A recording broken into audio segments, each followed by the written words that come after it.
Hello friends, सफलता कार्य institute के ऑनलाइन क्लासेस में आपका स्वागत है। फ्रेंड्स, कैसे हैं आप सब दोस्तों। आज आपकी हिंदी की क्लास है। इसके पिछली क्लास में मैंने आपको दोस्तों व्यंजन तक बता दिया था। कितने व्यंजन होते हैं, कौन कौन से होते हैं, ये मैंने आपको बता दिया था। आज दोस्तों है व्यंजनों का वर्गीकरण। क्या है? व्यंजनों का वर्गीकरण कितने प्रकार से किया गया है दोस्तों। आज इस चीज को मैं आपको बताऊंगा दोस्तों कि व्यंजनों का वर्गीकरण कितने प्रकार से किया गया है। तो दोस्तों शुरुआत करते हैं व्यंजनों का वर्गीकरण।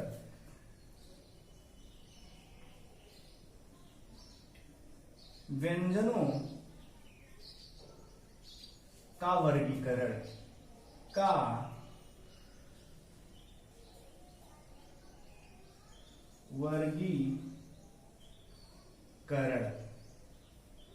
व्यंजनों का वर्गीकरण।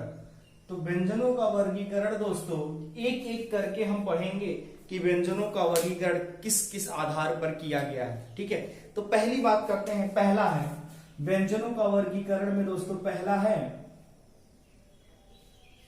है अध्ययन के आधार सरलता हेतु व्यंजनों का वर्गीकरण 3 प्रकार से किया गया। अध्ययन की सरलता हेतु, ठीक।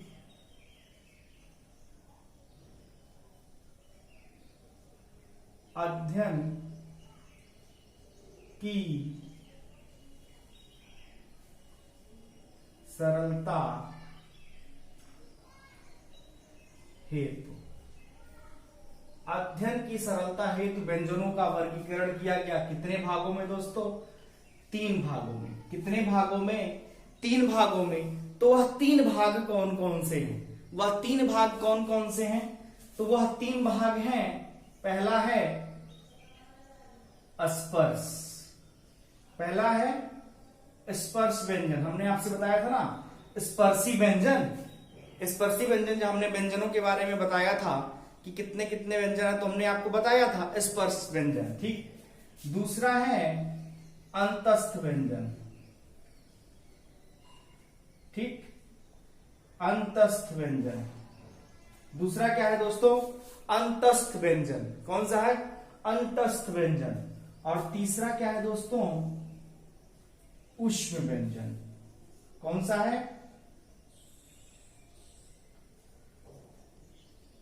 ऊष्म व्यंजन।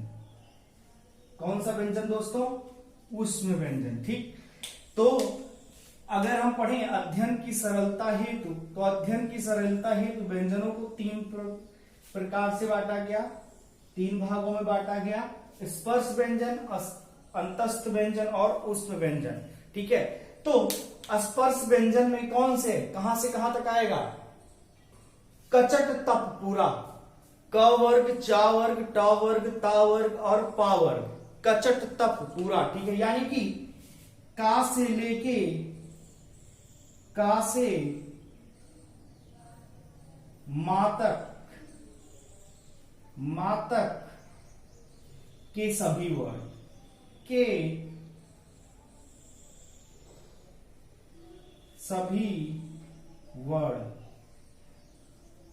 ठीक।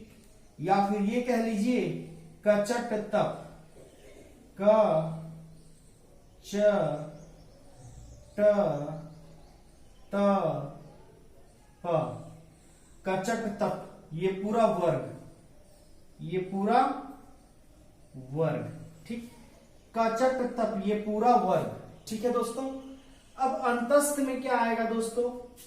अंतस्थ में आएगा या, रा, ल, वा। या, रा, ल, व। अब इसमें कौन सा आएगा दोस्तों? स, श, स और हा। कौन सा आएगा? स, श, स, ह, ठीक है। यानी तालव्य सा, मूर्धन्य सा, दंती सा और हा। तालव्य सा, मूर्धन्य सा, दंती सा और हा, ठीक है। तो ये 4 वर्ड इसमें आएंगे। और दोस्तों देखिए या और वा, इसमें से या और वा इन दोनों के बारे में समझ लीजिए, क्योंकि क्वेश्चन बीएड के, क्योंकि यह क्वेश्चन बीएड के एंट्रेंस में पूछा गया है एक बार, ठीक है, कि अर्धस्वर कौन कौन से हैं, अर्धस्वर कौन कौन से हैं। तो या और वह, इनको हम क्या कहते हैं दोस्तों, अर्धस्वर कहते हैं। क्या कहते हैं दोस्तों, इनको हम अर्धस्वर कहते हैं। क्यों अर्धस्वर कहते हैं, क्योंकि या वा कहीं भी हवा क्या है, प्राणवायु सीधे बाहर निकलती है, स्वतंत्र रूप से बाहर निकलती है, ठीक है। तो इसीलिए क्या कहते हैं, इनको अर्धस्वर कहते हैं। क्या कहते हैं, अर्धस्वर कहते हैं इनको। तो पूछा जाता है हिंदी वर्ड वाला में अर्धस्वर कितने हैं, तो अर्धस्वर कितने हैं, दो अर्धस्वर हैं। कौन कौन से, या और वा, या और वा ये दोनों क्या हैं, अर्धस्वर हैं। तो दोस्तों अध्ययन की सरलता हेतु व्यंजनों का वर्गीकरण किया गया 3 भागों में, स्पर्श व्यंजन, अंतस्थ व्यंजन और ऊष्म व्यंजन। ठीक, लिख लीजिए, यहां व्यंजन में लिख देता हूं, ठीक है। नोट्स फ्रेंड्स आप बहुत अच्छे से बनाइएगा, ठीक है, नोट्स आप बहुत अच्छे से बनाइएगा, समझ गए फ्रेंड्स। तो क्या हुआ, स्पर्श व्यंजन, अंतस्थ व्यंजन और ऊष्म व्यंजन। ठीक, स्पर्श व्यंजन का से मां तक के सभी वर्ड, यानी कि कचट तप या पूरा वर्ग आएगा। अंतस्थ व्यंजन में आएगा या, र, ल, व, और इसमें से या और व इन दोनों को हम क्या कहते हैं, अर्धस्वर कहते हैं। य और व इन दोनों को हम क्या कहते हैं, अर्धस्वर भी कहते हैं। अब इसमें तालव्य सा, दंती सा, तालव्य सा, मूर्धन्य सा, दंती सा और ह, तालव्य सा, मूर्धन्य सा, दंती सा और ह, ये किस में आएंगे, ऊष्म व्यंजन में आएंगे। किस में आएंगे दोस्तों, ऊष्म व्यंजन में आएंगे। अब बात करते हैं हम इसके अगले वर्ग। अगला है घोष या कंपन के आधार पर व्यंजन का वर्गीकरण, तो दूसरा है, ठीक, घोष, ठीक कह लीजिए, या फिर ये कह लीजिए कंपन। क्या कह लीजिए, घोष या कंपन के आधार पर व्यंजन का वर्गीकरण। घोष या कंपन के आधार पर, घोष या कंपन के आधार पर व्यंजनों का वर्गीकरण। घोष या कंपन के आधार पर व्यंजनों का वर्गीकरण किया गया दोस्तों 2 भागों में। कितने भागों में किया गया, 2 भागों में किया गया। घोष और कंपन के आधार पर व्यंजनों का वर्गीकरण कितने भागों में किया गया, 2 भागों में किया गया। ठीक, 2 भागों में किया गया। तो कौन कौन से वह भाग हैं दोस्तों, एक है अघोष, अघोष, और दूसरा क्या है, सघोष, और दूसरा क्या है, सघोष। अघोष और सघोष, ये इसका जो संधि अगर हम करेंगे आ प्लस घोष, आ प्लस घोष, और इसका अगर हम करें तो स धन घोष, स धन घोष, तो इसको हम क्या करेंगे, सघोष। अब दोस्तों आ का मतलब क्या होता है, आ का मतलब होता है नहीं, आ का मतलब होता है नहीं। तो ऐसे वर्ड जिनमें कंपन नहीं होता है वो अघोष है।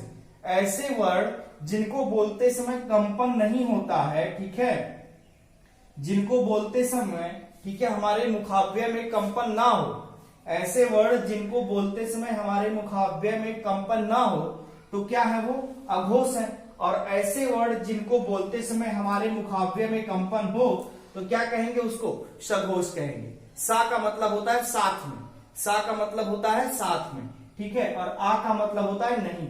दोस्तों ध्यान से सुन लीजिए, मैं लिख नहीं रहा हूं, मैं आपको बोल दे रहा हूं, आपको अगर लिखना होगा तो लिख लीजिए, ठीक है। अघोष और सघोष, आ का मतलब होता है नहीं, सा का मतलब होता है साथ में, ठीक है। ऐसे वर्ड जिनको उच्चारित करते समय मुखाव्यय में कंपन नहीं हो वो क्या होंगे, अघोष होंगे। और ऐसे वर्ड जिनको उच्चारित करते समय मुखाव्यय में कंपन हो तो वो क्या कहेंगे, सघोष कहेंगे उसको। क्या कहेंगे, सघोष कहेंगे उसको। तो अब दोस्तों बात आती है कि अघोष में कौन कौन से वर्ड और सघोष में कौन कौन से वर्ड। अघोष में और सघोष में अब बात आती है कि कौन कौन से वर्ड। तो देखिएगा अघोष में कौन कौन से वर्ड आएंगे दोस्तों, प्रत्येक वर्ग का, ठीक, प्रत्येक वर्ग का, प्रत्येक वर्ग का पहला और दूसरा वर्ड, प्रत्येक वर्ग का पहला और दूसरा वर्ड, प्रत्येक वर्ग का पहला और दूसरा वर्ड। तो प्रत्येक वर्ग का पहला और दूसरा वर्ड इसका मतलब क्या हुआ कि जैसे का खा, चा छा, टा ठा, ठीक है, ता था, पा फा। तो प्रत्येक वर्ग का कौन सा पहला और दूसरा वर्ड। और क्या है फिर इसमें, और क्या जुड़ेगा, ऊष्म व्यंजन। ऊष्म व्यंजन में 3 वर्ड, ऊष्म व्यंजन से 3 वर्ड, ऊष्म व्यंजन से 3 वर्ड कौन कौन से, तालव्य श, तालव्य श, ठीक, तालव्य श, ठीक है, सकार के साथ, तालव्य सकार, ठीक है, ये सकार के साथ जुड़ेगा। तालव्य सकार, मूर्धन्य सकार, मूर्धन्य सकार और दंती सकार। तालव्य सकार, मूर्धन्य सकार और दंती सकार, ठीक।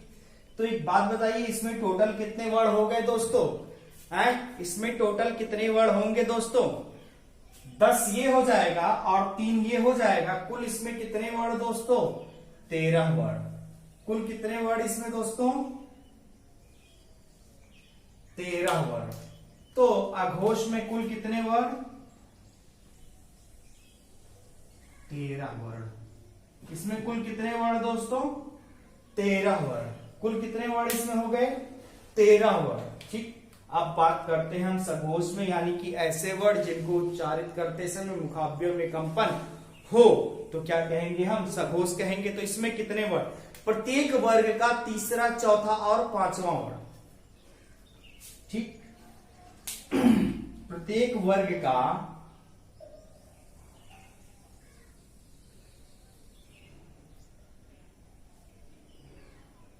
प्रत्येक वर्ग का तीसरा, चौथा और 5वां वर्ड, प्रत्येक वर्ग का तीसरा, चौथा, 5वां वर्ड, प्लस, प्लस क्या, या, रा, ला, वा, हा, और क्या, या, रा, ला, वा, हा, या, रा, ला, वा, हा, ठीक। तो ये हो गए 3 5 15 और 5 20, 15 5 20, प्लस सभी स्वर सघोष होते हैं, प्लस क्या, और क्या इसमें जोड़ेंगे, सभी स्वर सघोष होते हैं, सभी स्वर सघोष होते हैं। सभी स्वर क्या होते हैं, सघोष होते हैं। सभी स्वर सघोष होते हैं। तो अब इसमें कुल कितने वर्ड हो गए, 31 वर्ड। इसमें कुल कितने वर्ड हो गए दोस्तों, 31 वर्ड, ठीक। तो सघोष में कितने वर्ड हुए, 31 वर्ड। तो घोष या कंपन के आधार पर, घोष या कंपन के आधार पर व्यंजनों का वर्गीकरण जब किया गया तो इसको कितने प्रकार में किया गया दोस्तों, 2 प्रकार। कौन कौन से, अघोष और सघोष, अघोष और सघोष, यानी कंपन के साथ और कंपन के बिना और कंपन के साथ। अघोष का मतलब कंपन के बिना, सघोष का मतलब कंपन के साथ। ठीक है। तो अघोष में प्रत्येक वर्ग का पहला और दूसरा वर्ण प्लस क्या है, तालव्य सा, मूर्धन्य सा और दंती सकार के साथ, ठीक है। तो इसमें कुल हुए 13 वर्ण। और सघोष में प्रत्येक वर्ग का तीसरा, चौथा और पांचवा वर्ण प्लस या, रा, ला, वा, हा और सभी स्वर सघोष होते हैं, ठीक है। तो 11 स्वर हैं, वो सभी सघोष होते हैं। तो कुल मिला के कितना, 15 ये, 5 ये, 20 और 11 ये, टोटल मिला के कितने, 31। टोटल मिला के कितने, 31। बात करते हैं दोस्तों प्राण वायु के आधार पर वर्णों का वर्गीकरण, ठीक है। प्राण वायु क्या है, प्राण वायु के आधार पर, प्राण वायु के आधार पर वर्णों के प्रकार, ठीक है। प्राण वायु के आधार पर वर्णों के प्रकार या वर्गीकरण, ठीक है। तो प्राण वायु के आधार पर कितने प्रकार में बांटा गया, 2। कितने में बांटा गया दोस्तों, 2 में बांटा गया। कितने में बांटा गया, 2 में, ठीक है।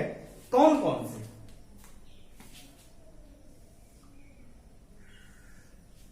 कौन कौन से में बांटा गया, अल्प प्राण और महाप्राण वायु क्या, मुख से बाहर निकलने वाली हवा या फिर मुख से बाहर निकलने वाली जो वायु निकलती है बोलते समय, उसी को हम क्या कहते हैं, प्राण वायु कहते हैं, ठीक है। तो प्राण वायु के आधार पर जब वर्गीकरण किया 2 प्रकार से किया गया, अल्प प्राण, अल्प प्राण और दूसरा है महाप्राण।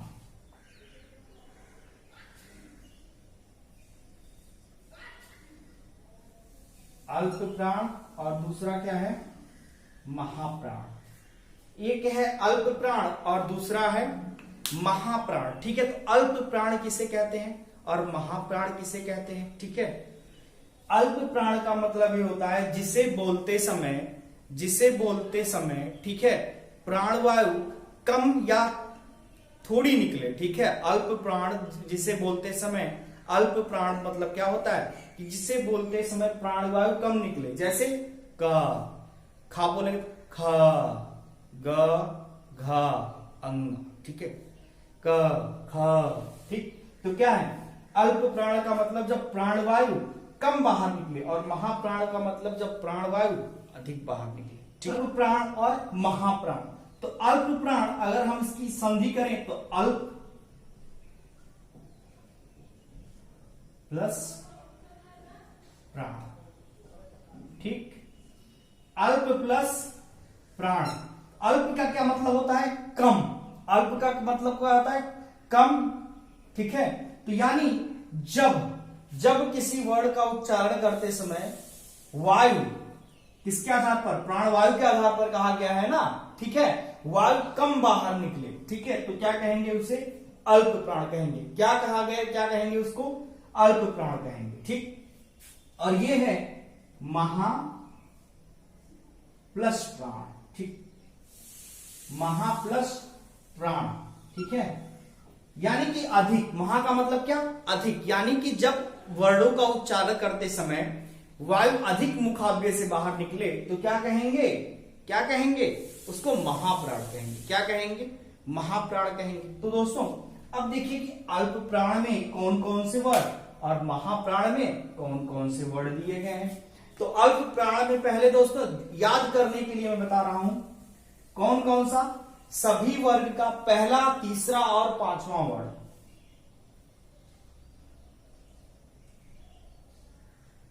सभी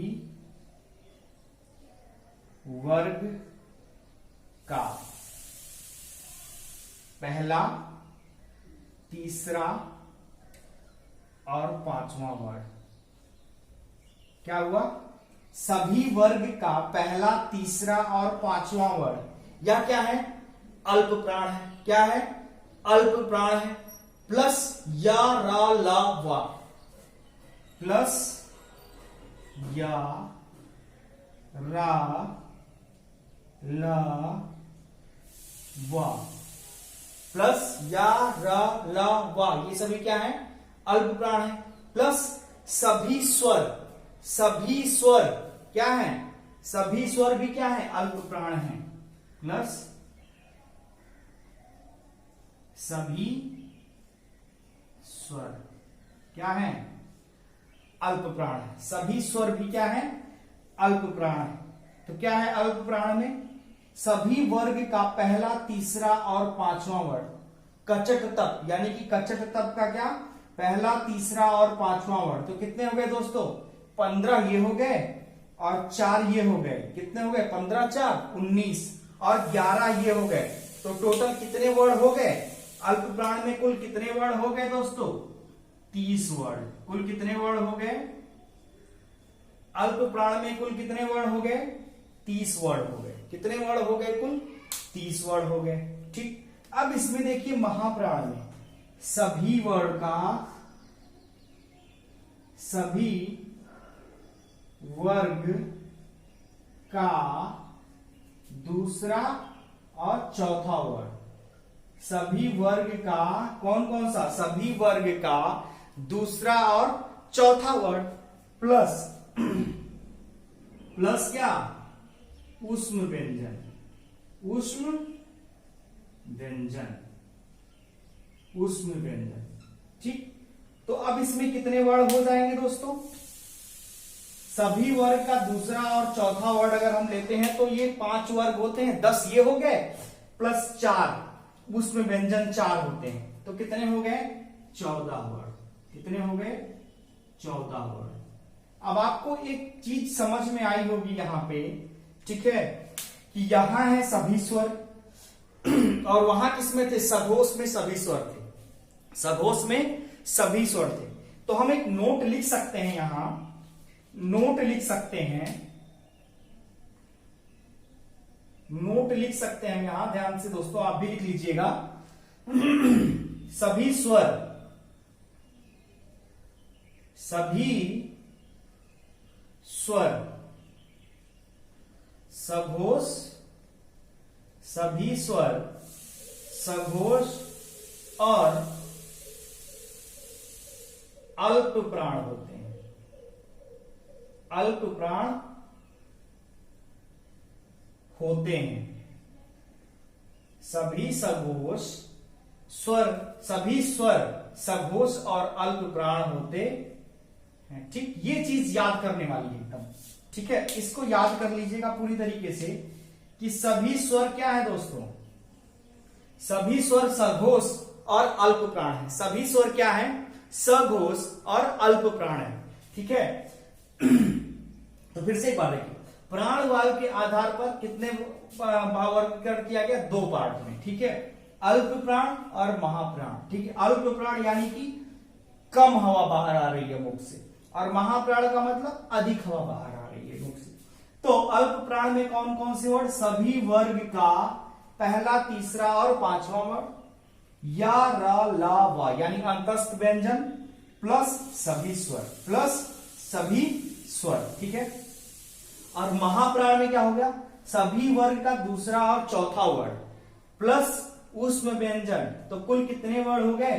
14 वर्ड। तो इससे एक बात समझ में आई कि सभी स्वर सघोष और अल्प प्राण होते हैं। सभी स्वर क्या होते हैं? सघोष और अल्प प्राण होते हैं। ठीक है दोस्तों, तो आज के लिए इतना ही। कल की हमारी क्लास रहेगी उच्चारण के आधार पर वर्णों का वर्गीकरण। ठीक, उच्चारण के आधार पर वर्ण कैसे बांटे गए हैं, कल हम इसके बारे में आपसे चर्चा करेंगे। ठीक है दोस्तों। और दोस्तों आज की हमारी क्लास आपको कैसी लगी उसके लिए कमेंट्स जरूर करके बताइएगा दोस्तों। और अगर आपको हमारा चैनल पसंद आ रहा है, हमारे वीडियोस पसंद आ रहा है, तो दोस्तों हमारे चैनल को लाइक करें, शेयर करें और सब्सक्राइब करें फ्रेंड्स। ठीक है, तब तक के लिए गुड बाय।